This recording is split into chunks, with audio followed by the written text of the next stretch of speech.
Welcome everyone to episode 8 of the CyberSec sessions. Today I'm joined by Shivani Coleman, Cybersecurity Lead and Inventor at IBM. Thank you so much for your time here today, Shivani. No problem, thank you for having me. Absolutely, my pleasure. So I will get straight into the questions. I appreciate you're not able to go into specifics about your role at IBM, given what you do and the nature of it. But to start with, I think it would be great to ask, what advice would you give to someone that's looking to move from the more software side like you did into a more security focused role?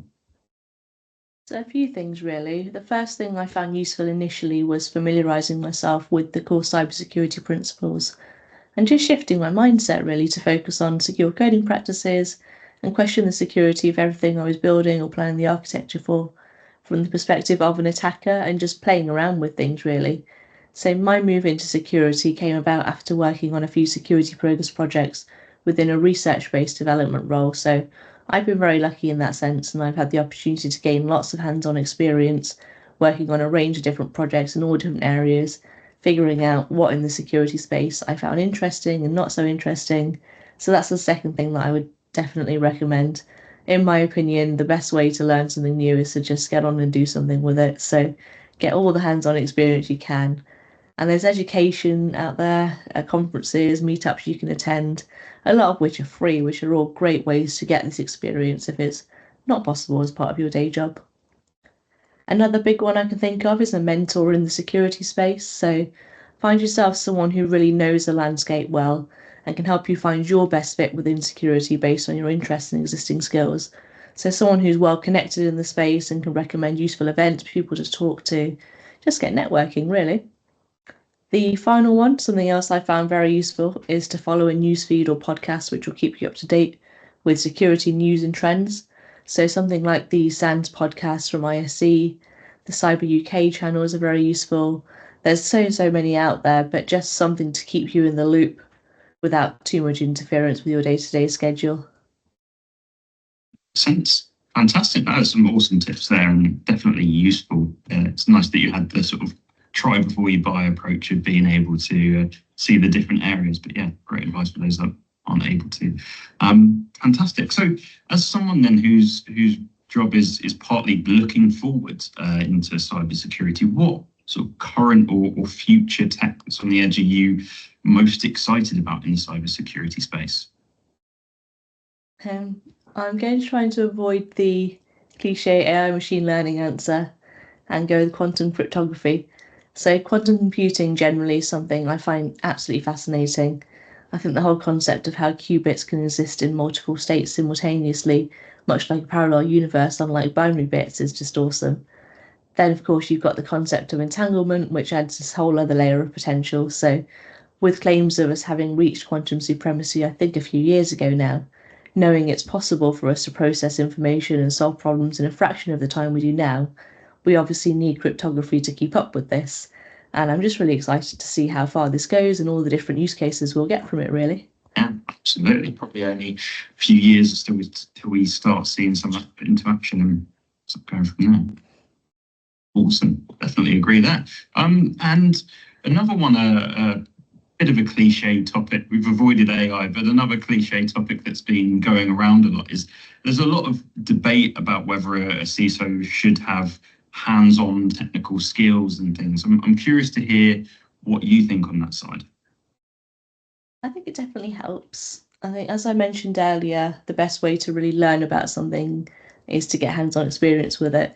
So someone with technical skills and experience, in my opinion, is far more likely to have a deeper understanding of the threat landscape, which ultimately means they can make more informed decisions.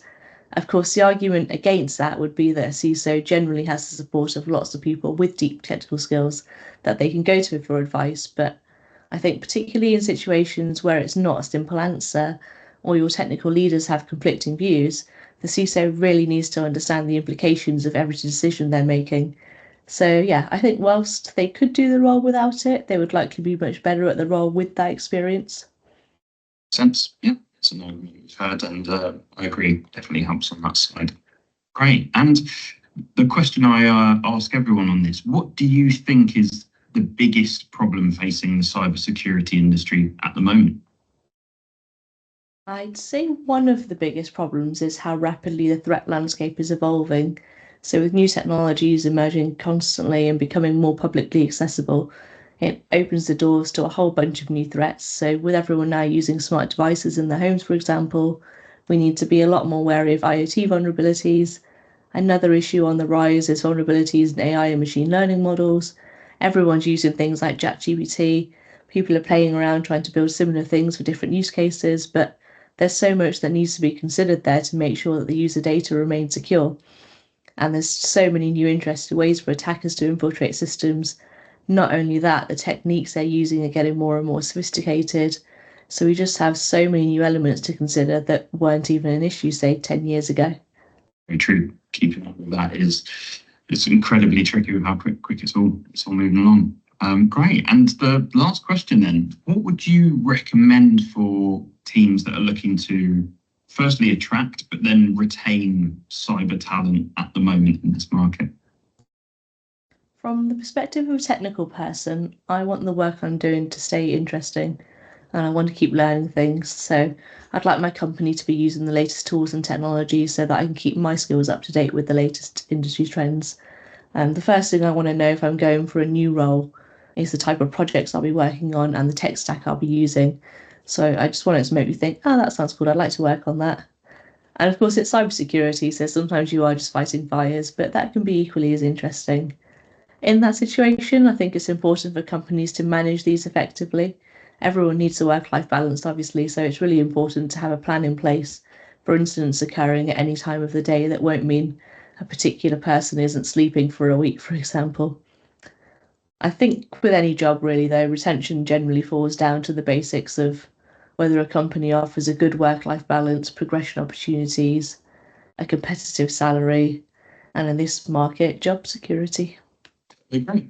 Well, thank you very much for that. And thank you so much for your time today again. It's been really great, some great advice in there as well for those that are looking to get into the space and some of your opinions there. Thank you very much, Shivani. Thank you very much for having me.